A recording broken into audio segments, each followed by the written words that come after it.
അകം പറഞ്ഞ വാക്കുകൾ അധരമേറ്റെടുത്തപ്പോൾ അഴുക്ക് പറ്റിയത് ഹൃദയത്തിനാണ്.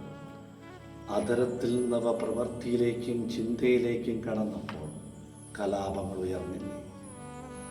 അകത്തേക്ക് ഉറ്റുനോക്കുവാനുള്ള ഒരു ക്ഷണമാണ് ഈ നോമ്പുകാലം.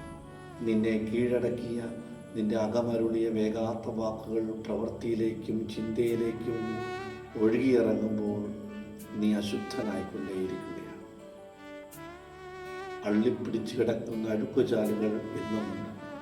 അവ ഒഴുകിയിറങ്ങി ഇരുൾ പരത്തുകയും തിരികെ വരാനാവാത്ത വിധത്തിൽ ആ ഇരുളിലേക്ക് നമ്മൾ ഇടറിപ്പോവുകയും ചെയ്യുന്നില്ലേ?